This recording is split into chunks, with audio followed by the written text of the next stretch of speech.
So this is kind of sort of the culmination of the last 3 lectures to this one. So we're going to use logs, we're going to use matrices, and we're going to use probability, all in one. Okay. So by the time the morning is done, you will be able to describe the principles and apply the techniques in the foundations of information theory. So you'll know basic terminology. You'll know entropy, what it means, and how to calculate it. You'll know the fundamental theorem of the noiseless channel, although you won't know its proof. And you'll know something about noisy channels and coding. In particular, you will know how to what I will call solve a noisy channel. So, given a noisy channel, you can discover what is the information flow through that channel. Okay, so just say that 3 times fast. All right, and we'll talk a little bit about coding. There's 2 kinds of coding: noiseless coding, which is used for compression of data, and noisy coding, which is used for error correction, error detection. So time permitting, we'll talk a little bit about coding, although we don't really have coding on the slides, so I'm going to do that. So at some point the slides are going to be done and I'll do it on the board. All right, so what is information theory? Well, I think it came as a surprise to everybody back around 70 years ago that information could actually be quantitatively measured. I mean, the concept of information was just like this kind of, unquantitative, very qualitative idea. And the fact that you could actually quantify it was kind of a big surprise, and turned out to be extremely useful. So what it is, it's information theory is mathematics applied to the quantification of data, or information, if you like. So it originated actually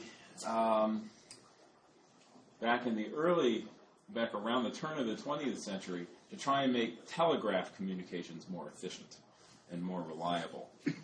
And these concepts, people like Hartley sort of developed these mathematical tools to try and quantify error rates and transmission rates and so forth, but it was really Shannon in the mid-20th century that really sort of tied the entire theory together and really went with it and really produced quite an extensive theory. The goals are to transmit as much data as possible, as reliably as possible, through a channel. So you should think of some information source, some medium where the information travels to a receiver. Now, and this medium we call a channel. And you can think of, say, a communication line. You can think of the air, so using a wireless. Or you can think of some static medium like a CD or a DVD where the information just sits in one place. It's printed by the sender, and it's eventually read by the receiver, but in the meantime it just sits on the store shelf maybe for a long time.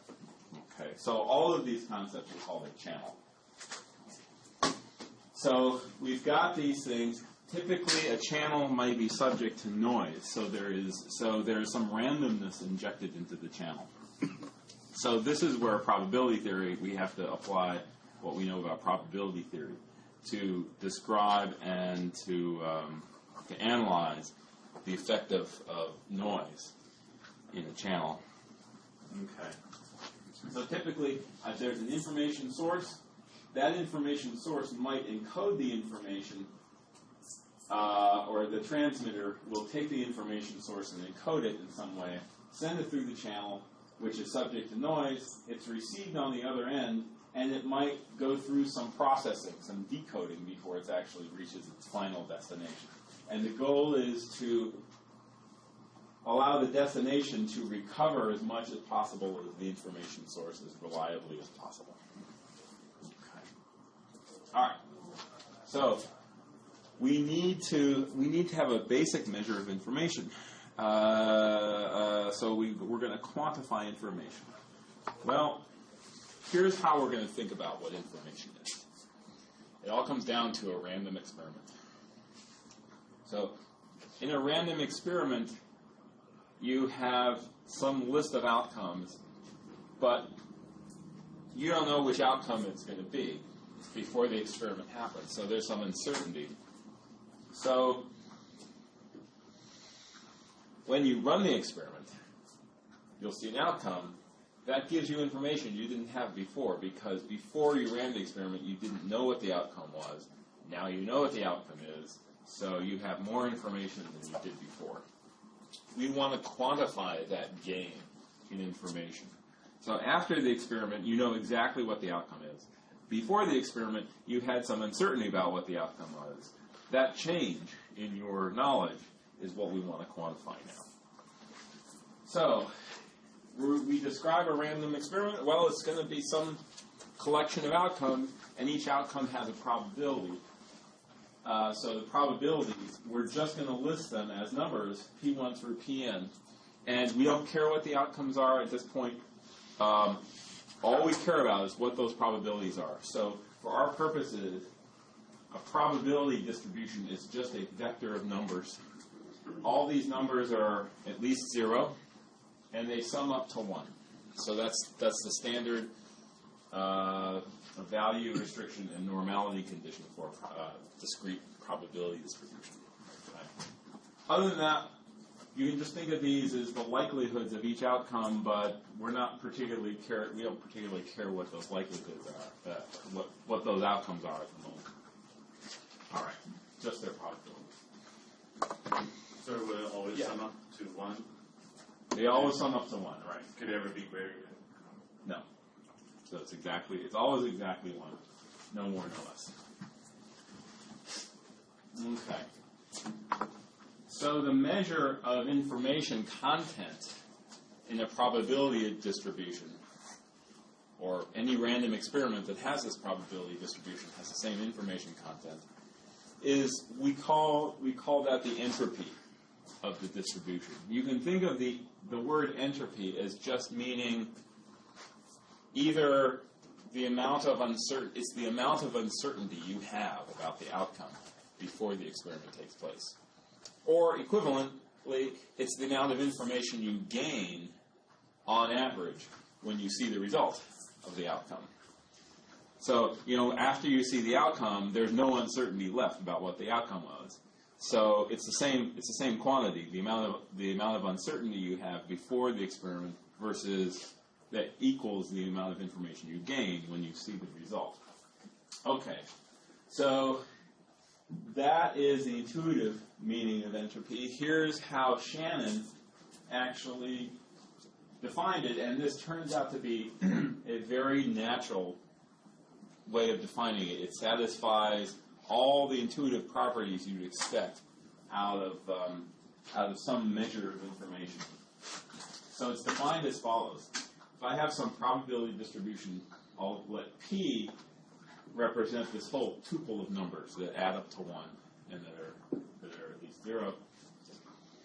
The average entropy of this distribution is called H of P, capital H of P. I don't know where the H comes from.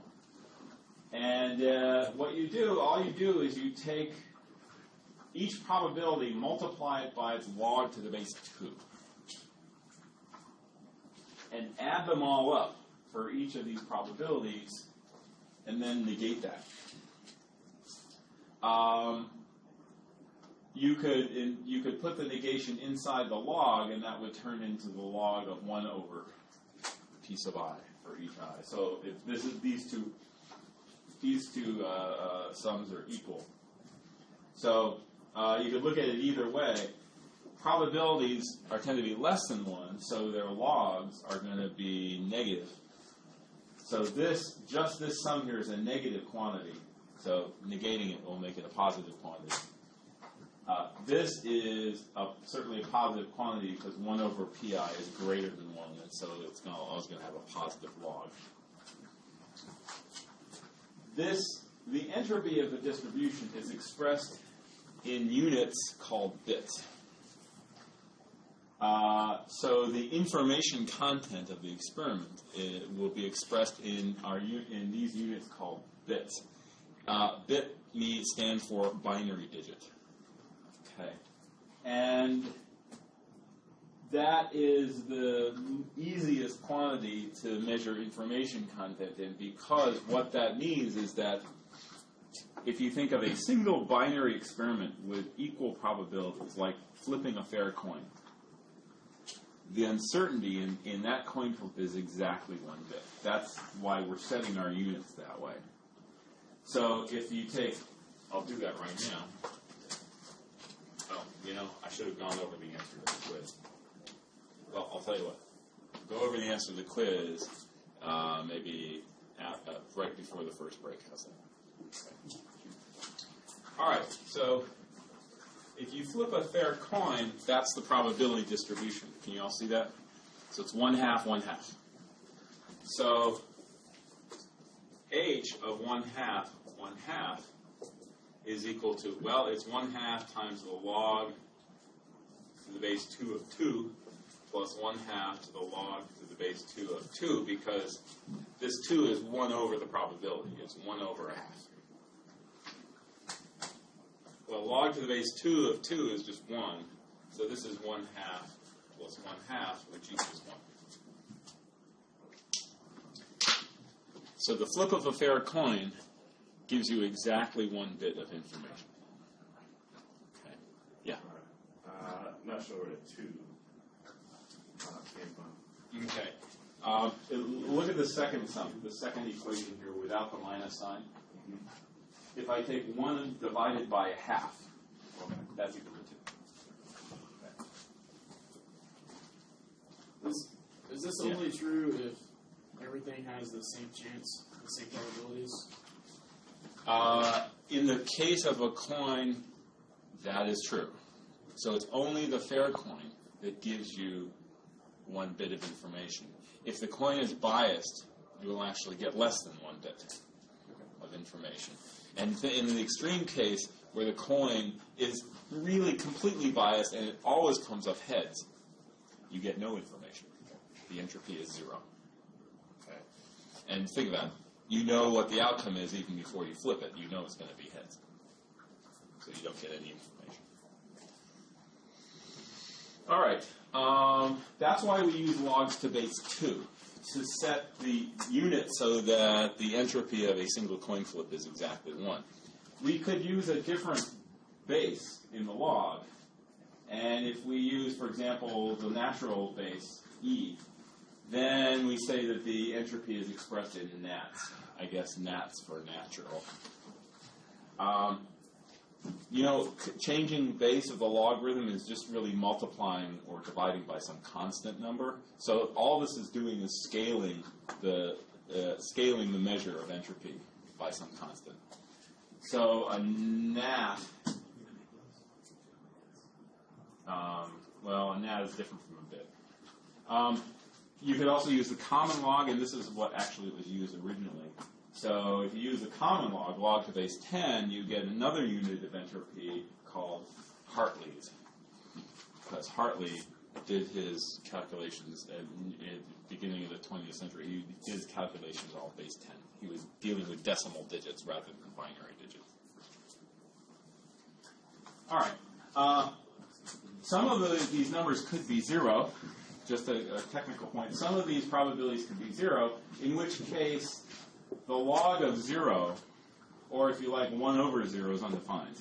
But we're going to make this convention that if a number is 0, if one of these probabilities is 0, it does not contribute to the sum. So our convention is that 0 times log of 0 is equal to 0.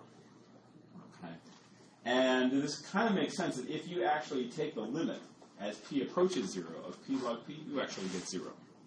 So one of these goes off to negative infinity, the other factor goes to 0, Well, the factor that goes to 0 actually wins out. Okay, and so this is 0.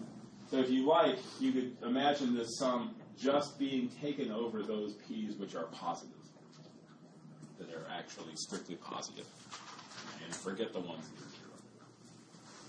All right. Anyway. So the probability of we have the entropy of a distribution. Well, we can also extend that just a little bit to the entropy of any random variable. So think of a random variable, and the possible values it can take on are the outcomes of the experiment. And each of these values has a probability. So if x is a random variable, we also write the entropy of x for the probability distribution of the possible values of x. So h of x is you sum over all the possible values that the random variable can take on of the probability of that happening times its log, and then take the minus sign as usual. So this is the probability that x, big X, the random variable, is equal to some value little x times the log of that probability. Sum those up and negate it. Okay, so random variables also correspond to probability distributions. It's the distribution on the values that the variable can take on. All right, so let's do some examples. So let x be a source. And what I just mean by source here is just some source of information. In other words, some random experiment that has some distribution of probabilities. That's all. So let x be a source with 3 possible values, a, b, and c. And we have an associated probability distribution. So the probability of A is 1/2, the probability of B is 1/6, and the probability of C is 1/3. What is the information content of this source? In other words, what's its entropy? And so let's do that, I guess. Well, I'm not going to do it right now. So you take the log of, well, okay. So you take 1/2 times the log of, in this case, 2, plus 1/6 times the log of 6, plus 1/3 times the log of 3. Add those all up. Okay. And we'll be doing enough of this, so I'm not going to do this now. But the approximate answer is 1.459. So you've got about this much uncertainty measured in bits. So this is about the equivalent of about 1.5 coin flips of uncertainty. Okay. Bits doesn't have to be an integer number of bits. Okay. What about 1/3, 2/3, 0? Well, this gives you a lot less information. In other words, this probability distribution is more certain than this one is. This one has more uncertainty than this. And you can almost kind of see that because here, well, you have one outcome occurring with probability 1/3, and then you've got some probability distributed across the other 2 outcomes. Well, here, you're putting, except for this one that's 1/3, you're putting all the distribution on one of the outcomes, and the other outcome will never happen. So intuitively, this is more determined than this one. This is less determined. So this gives you less information when you actually run it, on average. How about this one? 1/3, 1/3, 1/3.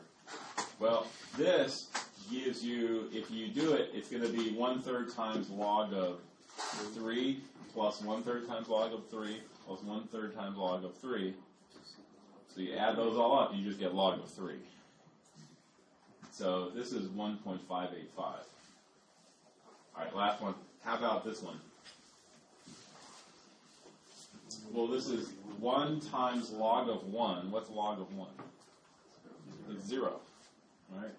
And then 0 log 0 is 0 by convention, and 0 log 0 is 0. So you add all that up, you get 0. And again, that makes sense because what's the uncertainty there? There is none. You know it's going to be outcome A, even before you run the experiment. You don't get any information when you run this experiment. This is the one with the maximum uncertainty. And it turns out, notice this is the uniform distribution on 3 outcomes. The uniform distribution always gives you the maximum amount of uncertainty for that number of outcomes. All right, and then these other 2 are in between. All right. So here are some properties of information entropy. It's always at least 0, so you can't have negative entropy. This is a good sanity check. If you get a negative answer for any kind of entropy value, then you've done something wrong somewhere. That would equate to a loss of knowledge overall. Yeah, that would equate to a loss of knowledge, which apparently you had while you were listening to the slides. That'll teach you to talk. All right. No. So, when is the entropy exactly 0? It's exactly 0 just if x is what's called a deterministic variable. In other words, there's no randomness there. You'll always get one particular value with certainty. So p of x is 1 for one specific value x, and nothing else is possible. If that's the case, then the entropy is 0, and if the entropy is 0, that has to be the case. So it's equivalent. If you have n different values for x, and they all occur with equal probability, so this is the uniform distribution I was talking about, then h of x is just log n, and that's easy to see. When you plug it in, you're going to get 1 over n times log of n plus 1 over n times log of n. Do that n times, you get log of n. And this is the maximum you can get with n possible values. So h of x is never bigger than this number. It is never bigger than the log of the number of x with positive confidence. It's always going to be less than or equal. And it equals just if they're all the same, if they're all equal probability. All right. Today, just today, on the slides, if it says log and it doesn't say what the base is, assume that it's base 2. Okay.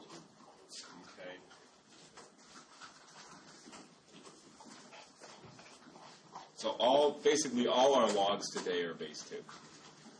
Now, in the book and in the homework set, and what I suggest you use, and this is the standard convention, is to use LG. Also means log base 2. So here there's no ambiguity about what the base of the log is. So this is a standard abbreviation in computer science, which uses logs to base 2 most of the time. And we'll use it here as well. So LG without the O. All right. So another way to view the entropy is actually the expectation of a particular. It's the expectation of a particular random variable. Namely, you take an outcome with probability p. Take the log of 1 over p, or 1 minus the log of p. That's a value you associate with each outcome. That's a random variable. The entropy is the expected value of this variable. So it's the expected value of log of, 1 over p of x, but you can take the log of 1 over p of x is minus the log of p over x. So the minus sign can pop out of the sum. Okay. So here's why it's sometimes called average entropy. It's the average amount of information you get when you run the experiment. So the information you get for each particular outcome has its own information content that it carries with it. Outcomes which are less likely to occur with very small probability have bigger information content. Think of the information content of a particular outcome as being its surprise value or its newsworthiness. The less likely an outcome is to occur, the more surprised you are when you actually see it.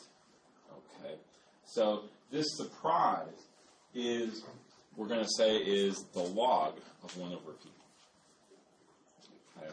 So a good example is, you walk in the room and you flip the light switch, or let's say you open the refrigerator and the light comes on, and you do this, say, 5,000 times, and the light always comes on, and then you do it once and the light doesn't come on. You're very surprised by that. That's a very unlikely occurrence. So think of, it's a binary experiment where the probability that the light comes on is overwhelmingly close to 1. And the probability that the light doesn't come on for some strange reason, and if not because the light is burned out, it just doesn't come on, is very close to 0. Well, it's very surprising and almost shocking to see that actual outcome take place.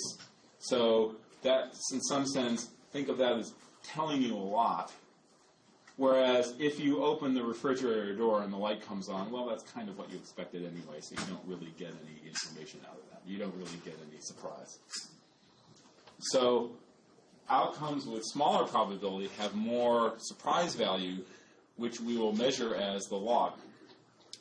Now, what you do is you then take the average information content across all the probabilities. So you take the information content of each outcome, but then you have to weight it by its probability. So even though these outcomes have a lot of information content, you multiply them by a very small number. So they don't necessarily contribute a lot. So this is the average amount of surprise you will get, or the average amount of information that you get across all the possible outcomes weighted by their probabilities. So that's why it's called the average entropy. All right. So special case, let's do binary entropy. So if I have only 2 possible outcomes, let's say a Bernoulli trial, where I have like success and failure, for example, and the success happens with probability p, and the failure is q, which is 1 minus p, for some p, from 0 to 1, then little h of p. Now p here is just now a single number. It's just some number from 0 to 1. Little h of p is called the binary entropy of probability p. It's equal to the entropy of the binary experiment with success probability p. And all it is, it's minus p times log of p minus q times log of q. So just plug that into the standard formula. Notice that h of 0 and h of 1 are both equal to 0. That's when you have a completely biased coin, say, and you always get either all heads all the time or all tails all the time. You don't get any information. And it reaches its maximum when you have a uniform distribution. In other words, when you have a fair coin, in which case you get exactly 1 bit of information out of it. And we did that. Okay. Questions? So here's what it looks like.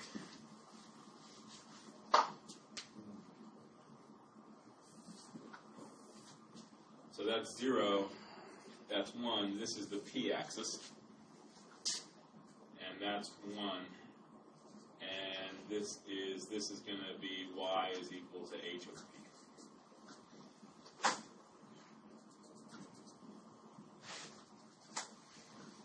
So there's 1/2. It looks like the Arch of St. Louis. Not quite. It's not the same curve. It looks like that. So it's symmetric about the line 1/2. So you could flip P and Q here. You can flip the order of P and Q. It doesn't change the entropy. And in general, you can permute the probabilities around. It doesn't change the entropy. Maximum right at 1/2. Anything deviating from 1/2, it's going to be strictly less than 1, so it's going to go down.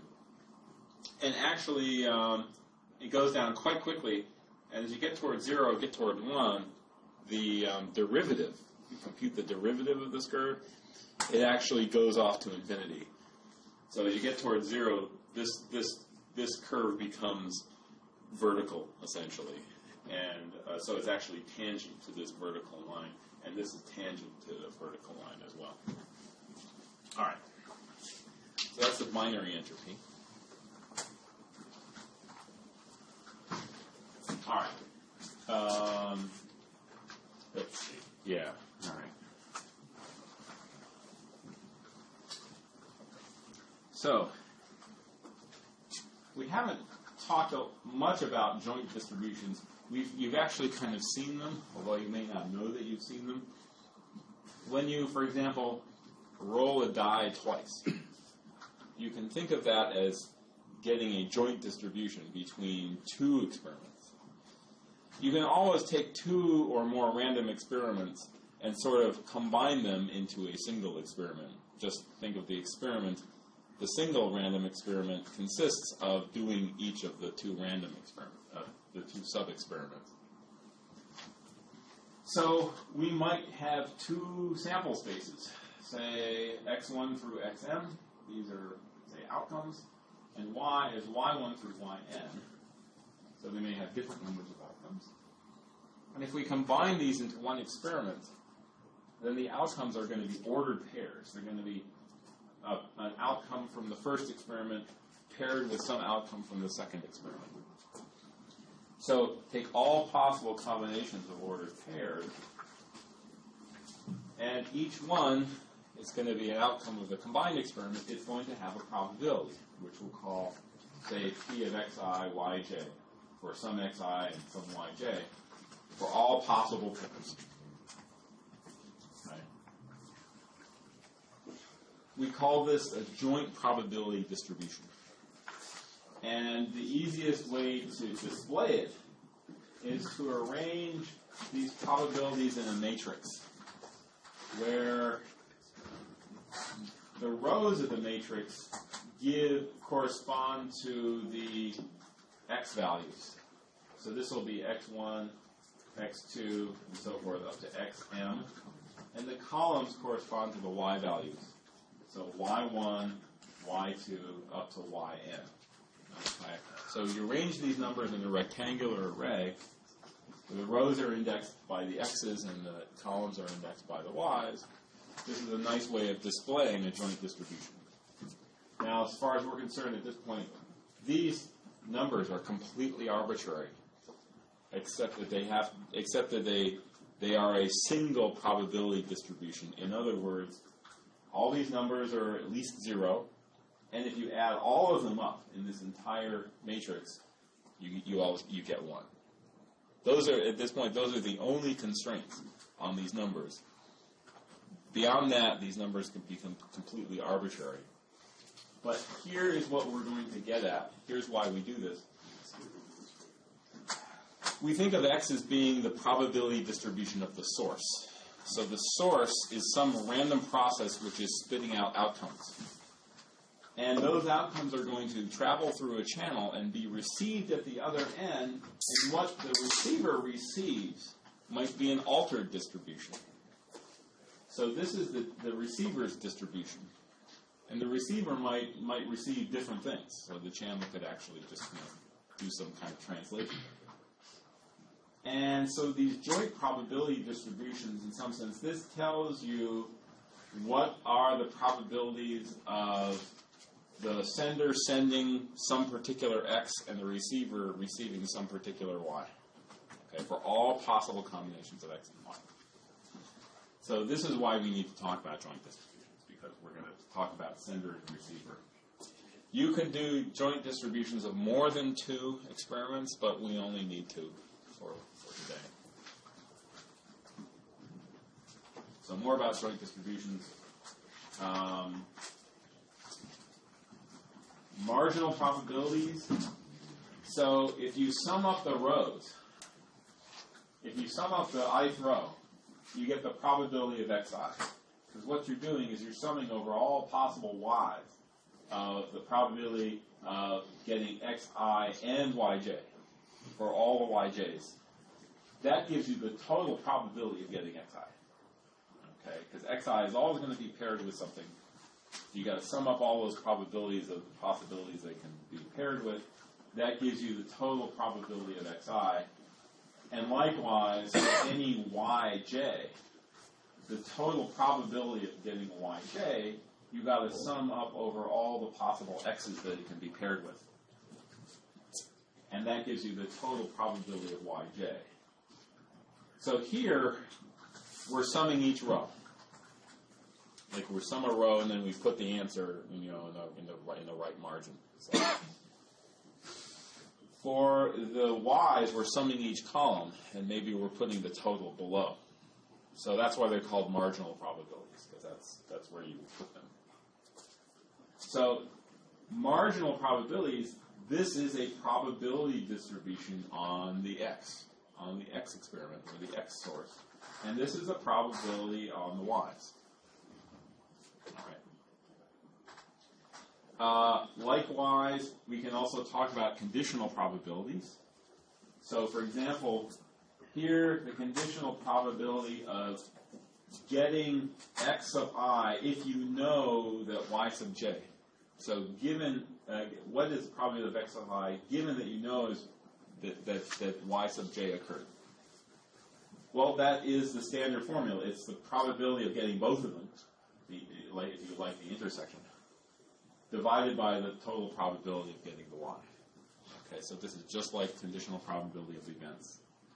And likewise, you could do the other way around. The probability of getting yj, given that you got xi, that's the joint probability divided now by the probability of x sub I.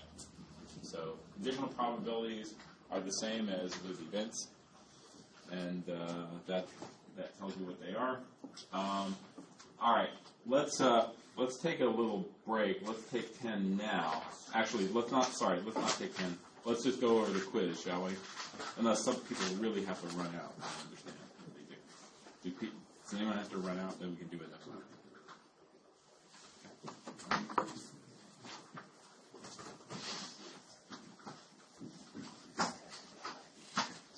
Okay. 2-die roll. So this is a joint experiment. Okay. 2-die roll. The two rolls are different. What's that probability? 5/6. Yeah, 5/6. You can think of it. You can do a matrix of all 36 outcomes and put in x's, and the only thing you'll be missing is the 6 things along the diagonal. So it's going to be 30 divided by 36. So that's 1/6. Another way of looking at it is, no matter what the first die is, the second die, in order to be different, there are 5 possibilities out of 6 that it has to be. So no matter what the first die is, you get a 5/6 probability that the second die is different. That's another way of looking at it. But gets the same answer. What about the probability of B? This is 1/2. Why is it 1/2?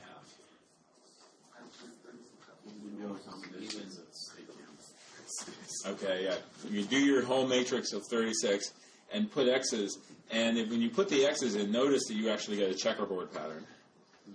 And so actually for every pair of events, for every pair of outcomes sitting next to each other, one of them is going to have an x and the other one's not. So you get exactly half as many x's. Okay. Another way is, no matter what you roll for the first die, there's always going to be 3 out of the 6 possibilities for the second die to give you an even outcome. All right. So it is 1/2. All right. Are they independent? No, they are not independent. So there are a couple different ways of showing this. One way is to determine what is P of A intersect B. Well, you pretty much have to do this regardless. So what is the probability of P intersect A intersect B? Well, for this, I'm just going to just do the table.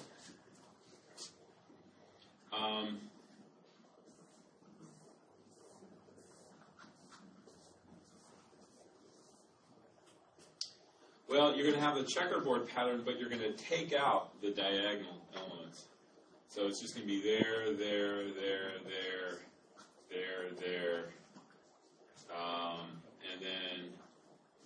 here, like that, right? Is that right? All right, how many is that? 12. Okay, so this is going to be 12 over 36, which simplifies to 1/3. Okay, so that's 1/3. But if you multiply these two together, so P of A times P of B, and you get 5/6, you get 5/12, which is definitely not equal to 1/3. Is it bigger than 1/3 or less than 1/3? It's bigger, because 4/12 would be equal to 1/3, so this is bigger than 1/3. What does that tell you about how A and B are correlated? Negatively correlated, right. If you know that the roles are, that there's two ways of interpreting this conditionally. If the roles are different, that reduces the probability that the sum is even. Because a lot of the sum being a lot of what contributes to the sum being even is this main diagonal where they're all the same. And we've just taken a huge chunk of that out. The flip side of this is if you know that the sum is even, that decreases your likelihood that the roles are different, or in other words, it increases the likelihood that they're the same. Questions on the quiz? All right. Good. So now we can take 10.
contest, but in senior grade, it's all the time. Yeah. Can't do it. So who's going to grade? It's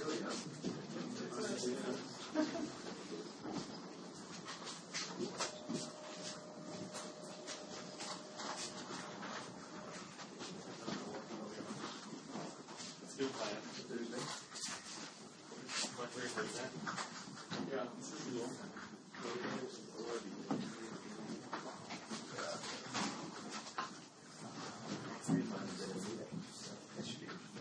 I'll see what that happens. I mean, it's not like no, sorry. Except for my last one.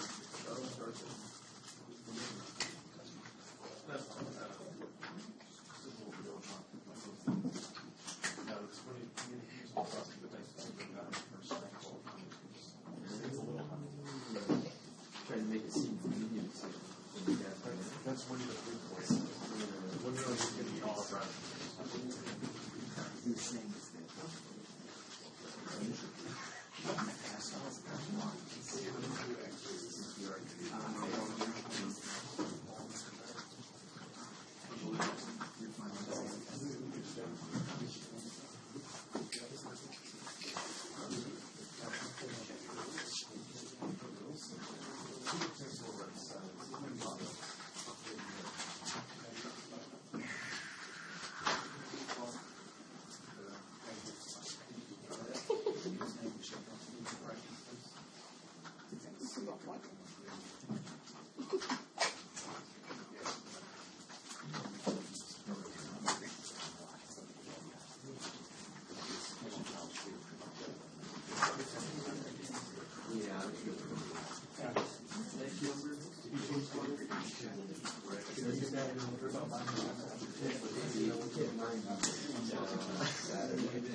This was supposed to be my, when I studied till like 6:30 tonight, pulled me over to dinner.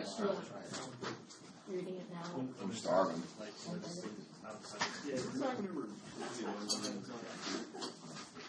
Everything that I did, and then what I turned in, providing some visual stimulation to begin with.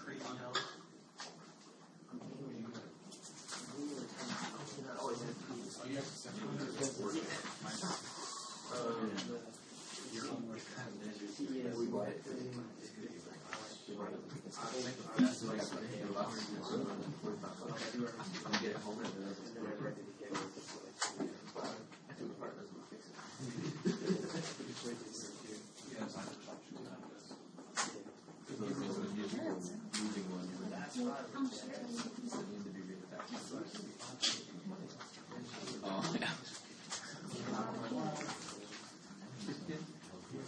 Maybe that's why he's not wearing glasses. No, we thought it was still pretty priced for what it was, yeah. You know, it was like,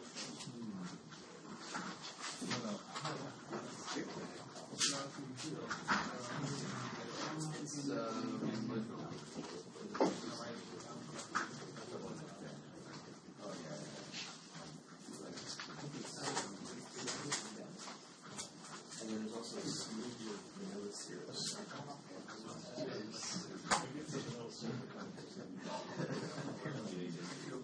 It's my way of treating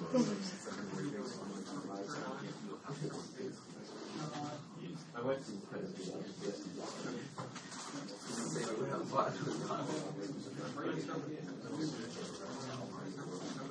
no, after mix the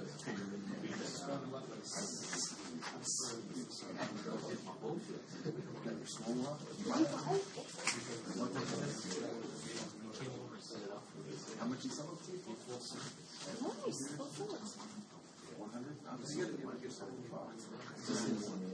that?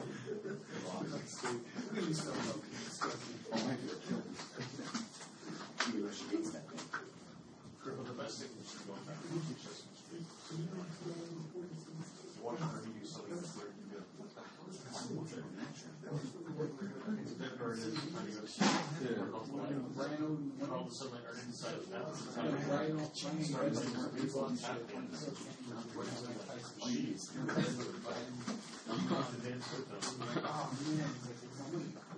pretty sure we said you were going to have money. Yeah, I was watching with like me and another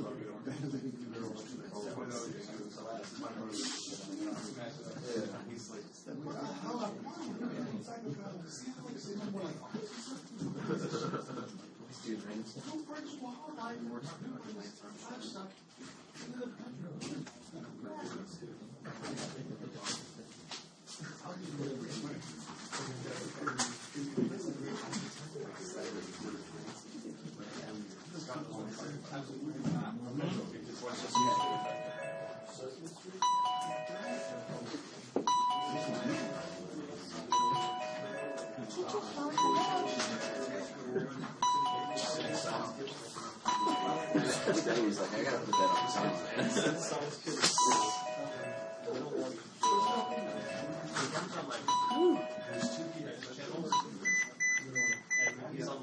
he's on the South Carolina division. Who cheated?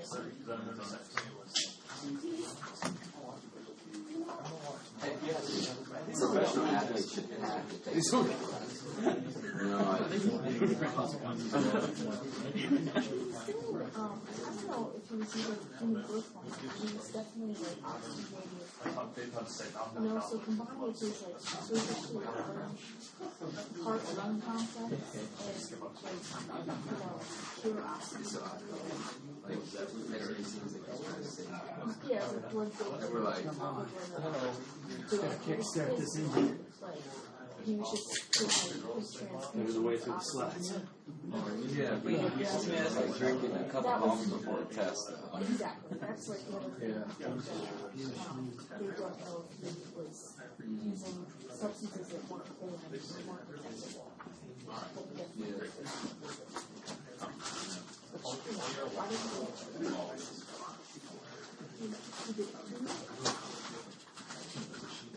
I mean, really, if there wouldn't be any laws against it, if every country like supported it, and maybe every country had access to it. You know what I'm saying? You don't see, like, Okay, we're back. Last time we left these So- boys.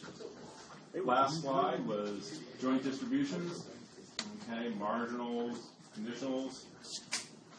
Joint entropy, well, with any distribution you can always take its entropy, amount of uncertainty, and it's the usual formula. So we call this the joint entropy of x and y together, as you just sum over all the possibilities of x and y of the probability times the log and do a subtraction.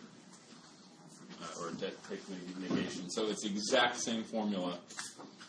We'll just need to take a double sum over the x's and the y's because we're summing over all pairs x and y. Okay. So again, this is the expected information content of each probability. Okay. So here's something we know. If these two experiments are independent of each other, what that means is that the joint probability is the product of the marginal probabilities. So the probability of x and y occurring together is just the product of x occurring with the product of y with y occurring. That probability. That means in that case we're saying that the two distributions are independent. They may not be, but in the case that they are, it turns out that you can do this. You can plug this up into this formula and actually derive this pretty easily. It's not hard. That the joint entropy is the sum of the two entropies, hx and hy, where here we're taking the marginal probabilities on the x's. And here we're taking the marginal probabilities on the y's, computing their entropies. And the entropy of x and y together is the sum of the entropies of x, the entropy of x plus the entropy of y. What this is really saying is that the information you get by running x and y is just the sum of the two pieces of information, the one you get when you run x and plus the one you get from y. In other words, there's no redundancy. There's no overlap between the information you get from x and the information you get from y. These two pieces of information are completely complementary. There's no redundancy. So x is telling you stuff and y is telling you about completely different stuff. So the total information is going to be the sum of the two. But in general, that's not true. If x and y are dependent, in other words, if this is not true for every x and y, then the joint entropy is going to be strictly less than the sum of the two. And the reason is because since they're dependent, running x tells you a little bit about y. So it doesn't, here, if they're independent, running x doesn't tell you anything about y. So the uncertainty you have about y, you still are completely uncertain about y even if you run x. But here, if you run x, now you know a little bit about y because y has some dependence with x. So the information you get from both is going to be the information you get from x plus what's left over of the information of y, which in general won't be all the information about y. It's just the information about y that you don't learn from doing x. That's what's left over. So in general, this is going to be less than the sum because of the overlap. So in fact, that's actually codified in this next line. Here you can read this as follows. The joint entropy of x and y, so is the information content of x and y, if you prefer, is equal to the information content of x plus this thing which represents the information content of y left over after you know x. And the way you can think about it is, well, if you run x and you get a particular value, say little x, then what you do is look at the conditional probabilities on y, given that you got x. That gives you another distribution, take its entropy, and then just average that over all possible values of x that you get. That's the information about y that's left over that you don't get from x. So this is the stuff. This is the remaining uncertainty about y. It's a conditional distribution, really. It's the remaining uncertainty about y. So this thing has these probabilities. They're the conditional probabilities. P of y given x is P of xy over P of x for the possible values of y. So here, x is fixed. And now we're running over all possible y's given that we got x. And that gives us an altered distribution.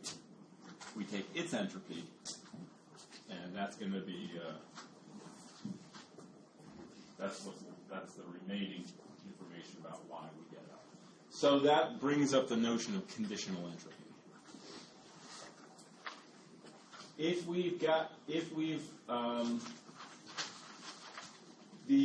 The value of y that we get after we've observed some value of x. So observing something about x might alter our distribution of y. Might alter our distribution of y. These probabilities turn into conditional probabilities.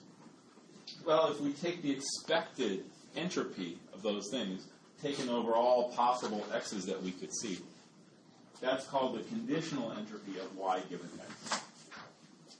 On average, it's the amount of uncertainty about y left over after you've already run x and you see what the outcome of x is. Averaged over all the possible outcomes of x, weighted by their probabilities. Okay. So we've got a number of ways of expressing this. H of y given x. Well, we can take the expected value. It's the sum. You take the entropies of these conditional distributions and sum them over all possible x weighted by the probability. So this is the expected amount of entropy you get of y given x. We can break this down into formulas involving the conditional entropies, and we can break it even further down into some using the joint entropies. None of this is really, these are really just routine calculations. And so, oh, okay. That's the conditional entropy. It'll turn out that we actually don't really need, you could, but there are other ways of calculating this besides using the slide by going directly. I mean, you could use it, but we'll see other ways of doing it. And this is the way, the chain rule. So the chain rule says that the joint entropy of x and y is the entropy of x plus the conditional entropy of y given x. So this has a nice intuitive way of saying it. You find out about x, and then given that you found out about x, what's the remaining uncertainty about y? That's what h of y given x means. And those two pieces together give you the total uncertainty about x and y together.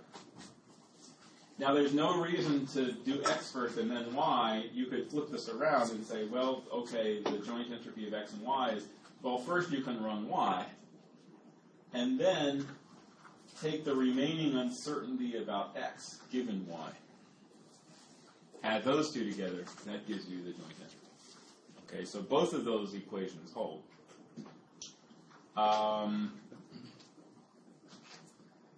There are other forms of this that we'll get to.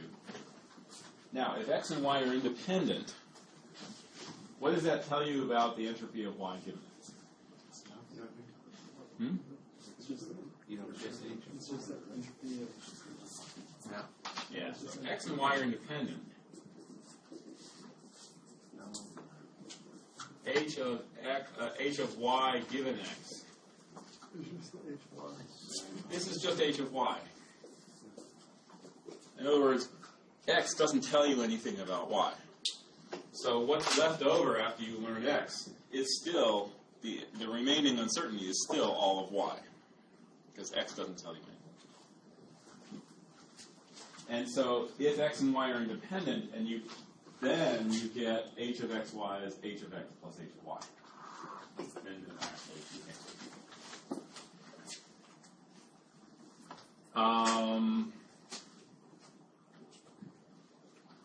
Maybe if we have time, we can see this calculation. Why is that true? But it's in the book, so there's an easy. All of these are backed up by ironclad mathematical calculations based on the definitions.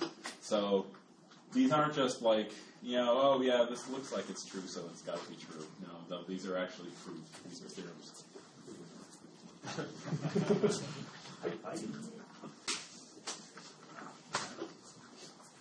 All right, so let's do an example. Okay.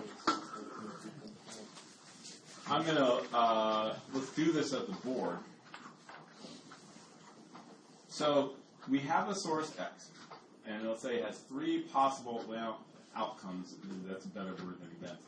x1, x2, x3. With the following probability distribution: 1/2 for x1, 1/4 for x2, and 1/4 for x3.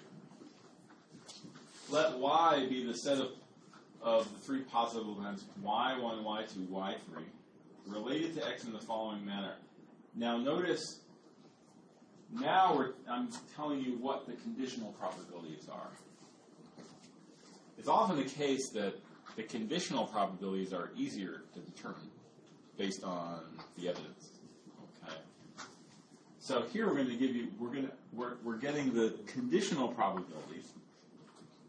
So P of y1 given